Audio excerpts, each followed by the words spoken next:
Con otro tema que ha generado polémica. Hoy se reveló que el gobierno, a través de la Superintendencia de Salud, retrasó 2 años más la norma que obligaba a las ISAPRES a bajar automáticamente el precio de los planes de sus afiliados por concepto de edad. A raíz de aquello, hoy parlamentarios de oposición pidieron la renuncia del Superintendente de Salud. Uno de ellos fue el diputado del Partido Socialista, Juan Luis Castro, que nos acompaña hasta ahora. Diputado, gracias por acompañarnos. Bienvenido. Encantado. Gracias. Miembro también de la Comisión de Salud y que ha generado varias esquilas esta decisión que tuvo la Superintendencia de Salud. Usted ha dicho que tiene que renunciar el superintendente Ignacio García de Huidobro. ¿Por qué? Porque yo quiero remontar a lo que ha sido la historia de este grave problema, que es la discriminación por edad, particularmente y por sexo, en el mundo de los 3 millones de afiliados de la ISAPRE. Hasta el año 2010 había un precepto que era que cada vez que las personas llegaban, una mujer a edad fértil, un niño tenía menos de 2 años, una persona adulta mayor, automáticamente se disparaba el precio del plan. El Tribunal Constitucional ese año hizo un dictamen que dijo se van a congelar estas tablas de factores.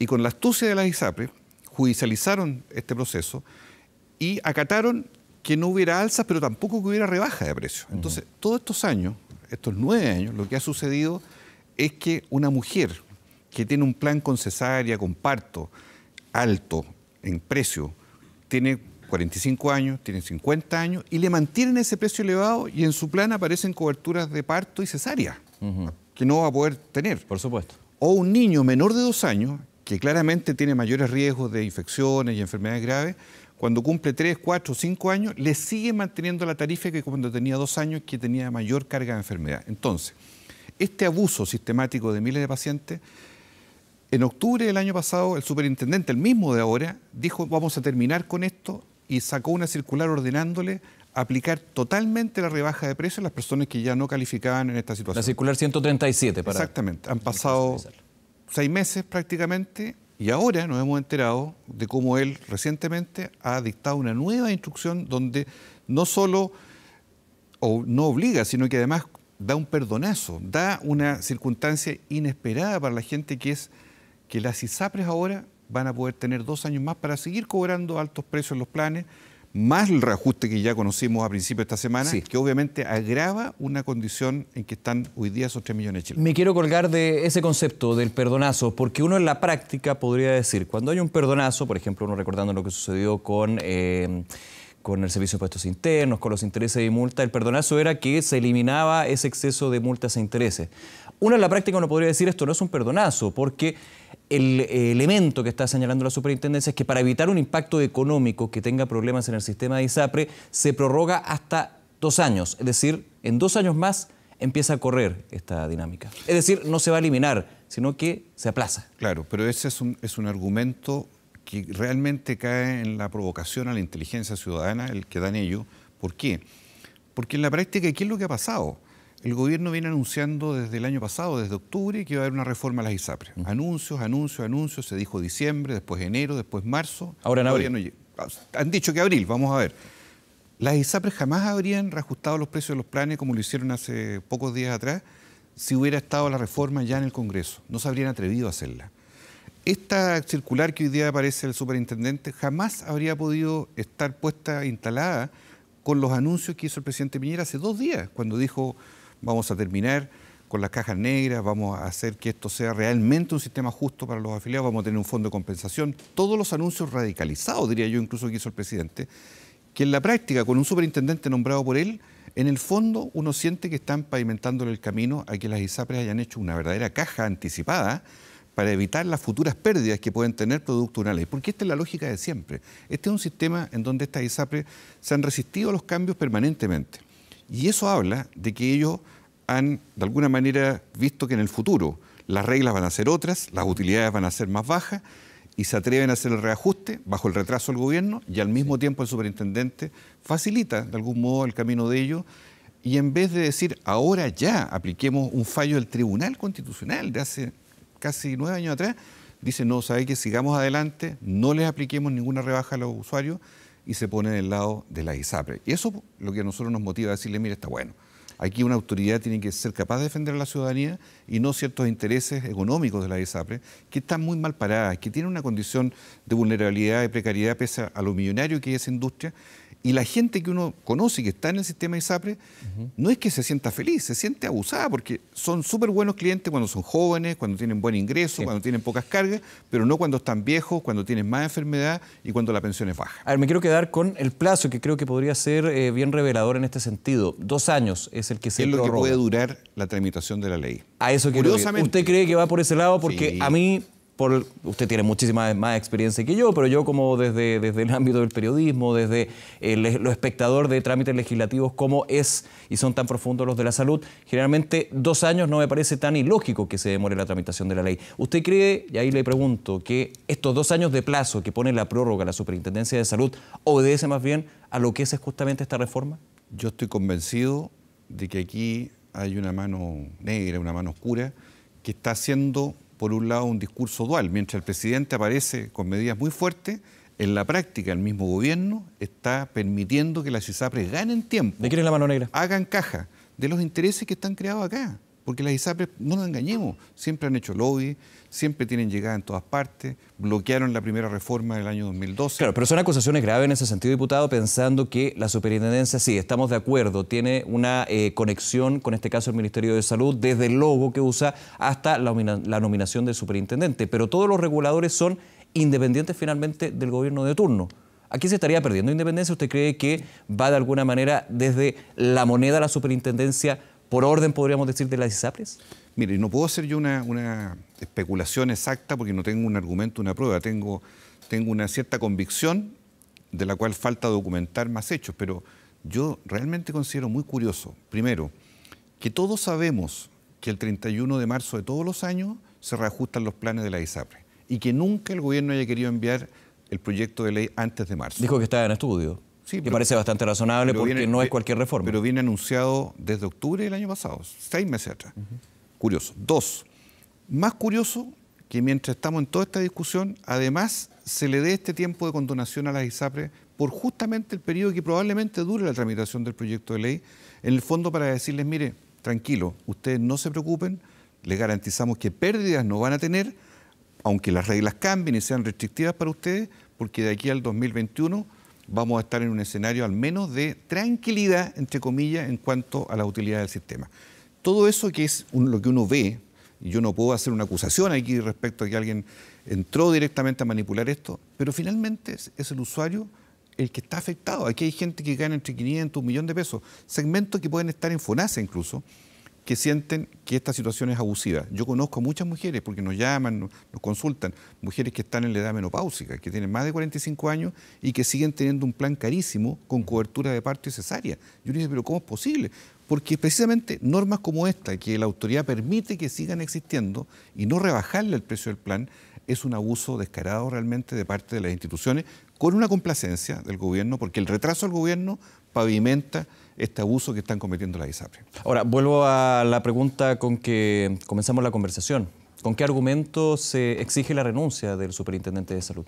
El superintendente de salud es un cargo muy importante en el sistema de salud chileno porque es el gran fiscalizador público y privado de la salud chilena en cuanto a las garantías de los usuarios, en cuanto a los planes como el auge, la ley Ricardo Soto, lo que pasa en los hospitales, las listas de espera. Es una institución muy fuerte y se creó con ese propósito. Por lo tanto, es muy extraño. Llama la atención la poca prudencia de una autoridad que está para velar los intereses de la ciudadanía y por eso él fiscaliza a las entidades, que él después que en el mismo mes de octubre pasado dijo, termínense ahora estas alzas de planes y rebaje cuando corresponda rebajar. Lo hizo él. Lo revirtió a la semana después y hoy día lo traslada para 2 años más. Esta conducta errática, uno no puede dejar de pensar que obedece a algún grado de presión, obedece a algo que nadie conoce por qué, pero que finalmente solo favorece el interés de las ISAPRES de poder no sentir pérdida económica, no ser castigada financieramente y darles más tiempo para que hagan lo que quieran. Eso, a mi juicio, es incompatible con un cargo de superintendente de salud. Eso es darle la vuelta a la espalda a la gente. Es de alguna manera traicionar la voluntad ciudadana, que el propio presidente además fue elocuente, dijo vamos a terminar con esto. Entonces, ¿cuál es la verdad aquí?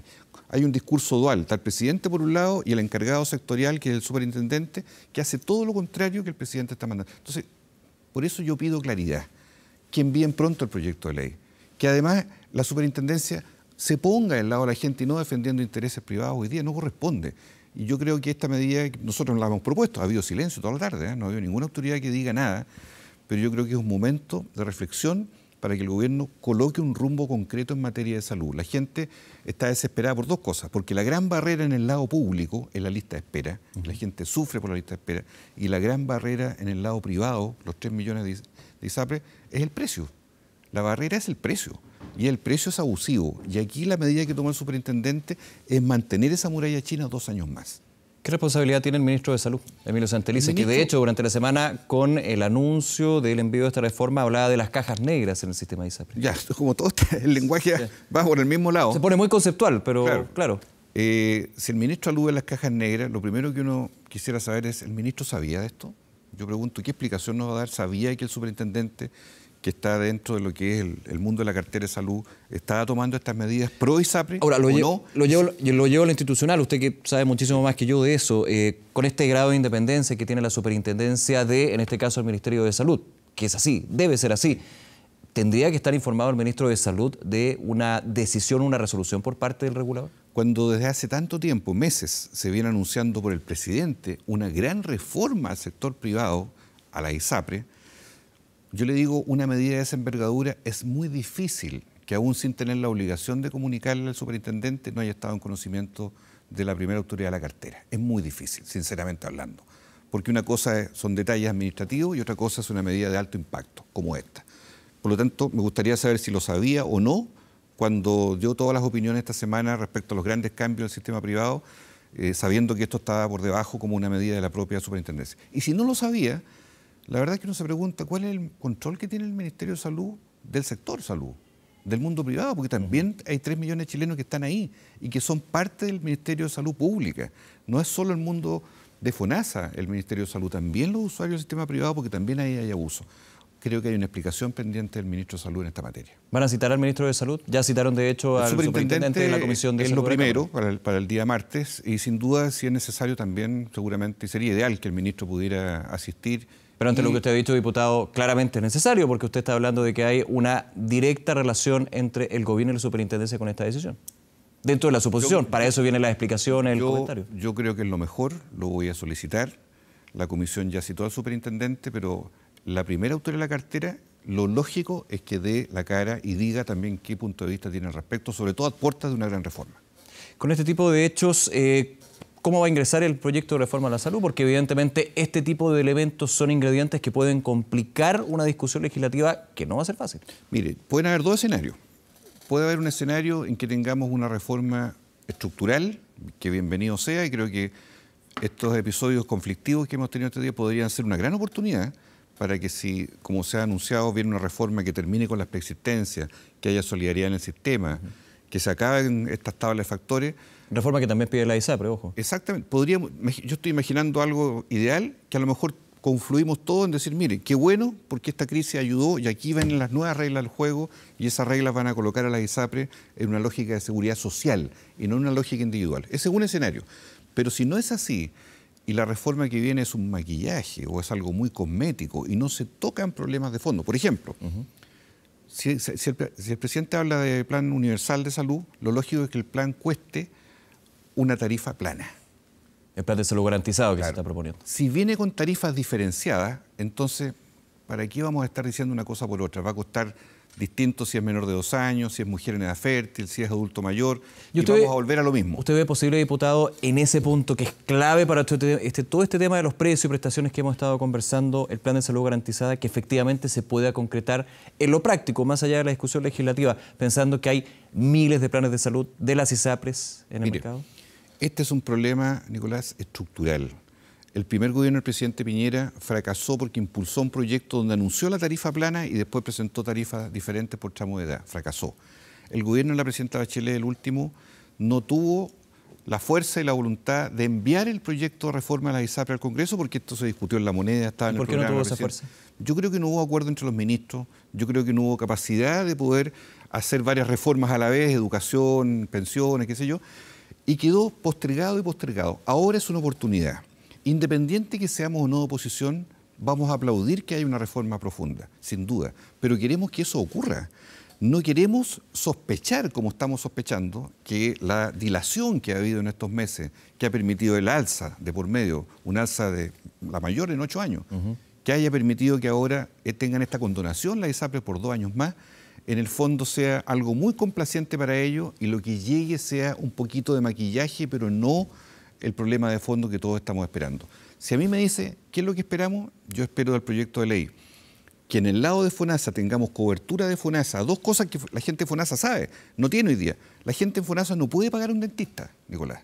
Todo es privado, particular. Sí. Y la gente por FONASA no puede tener subsidio para un medicamento. Son 2 mundos muy especiales. Y en el caso de la ISAPRES, tener esa tarifa plana una vez por todas, tener un IPC de la salud que dé una reajustabilidad estándar, que sea comparable, tener el plan universal, pero al mismo tiempo hacer que las ISAPRES tengan un gran plan único universal y no los miles de planes que hay hoy día, y no sienta una persona que por llegar a ser adulta mayor pierde todo, o por tener un cáncer pierde todo y lo sacan del sistema, o por ser una mujer en edad fértil la castigan eternamente por esta situación. No debiera ocurrir tampoco, como yo he escuchado a algunos que dicen, no, no se preocupen, vamos a arreglar todo eso, pero ahora le vamos a cargar la mano a los hombres jóvenes. Eso se ha escuchado, es decir, sí, los mayores pagos, los mayores costos ahora van a ser trasladados a un grupo que tenía menos siniestralidad o menos carga de enfermedad. Que de hecho es algo que ya pasa, porque están los planes familiares o compensados donde el hombre joven, casado, con pareja, con mujer que va a tener hijos, finalmente tiene que absorber ese sobrecosto, podríamos decir. Lo que no estamos dispuestos a permitir es que paguen justo con pecadores. Aquí la verdad es que si vamos a hacer esta reforma ahora, yo espero que sea para darle justicia a todos y no para hacer un cambalache de costos solo para que al final las ISAPRES sigan teniendo las millonarias utilidades. Creo que ese es el propósito que nos anima mucho. Usted, diputado, le cree a las ISAPRES cuando dicen que quieren la reforma, que quieren eliminar el tema de las preexistencias, todas estas cajas negras. Dicen que no hay cajas negras, pero que evidentemente este tipo de asimetrías se vayan eliminando porque finalmente es favorable para la industria y viendo que no es un bien de consumo la salud, sino que es un bien social. Ellos lo han dicho varias veces, de la asociación y también la ISAPRES a nivel individual. No, yo creo que ellos hoy día, no antes, porque durante largos años estuvieron reacios a todo y creo que eso los puso en el ojo del huracán y con una mirada crítica a la ciudadanía. Hoy día yo valoro que digan eso y eso se va a ir viendo en la tramitación del proyecto de ley. Ellos también dicen que no han sido escuchados por el gobierno, no lo sé, pero hay problemas hoy día objetivos que si se aunan estas voluntades, si es verdad lo que dice la ISAPRES, si el presidente Piñera de verdad quiere hacer un gran cambio, no va a haber oposición en el Congreso para que ese gran cambio profundo se produzca. Pero lo que no estamos dispuestos es a que haya aquí una especie de intercambio de utilidades a canje, en el fondo, de personas de carne y hueso que van a sufrir el costo de mayores pesos en los planes. Eso es lo que no debería ocurrir. Diputado Juan Luis Castro, muchísimas gracias nuevamente por acompañarnos. Muy bien, buenas tardes. Buenas tardes.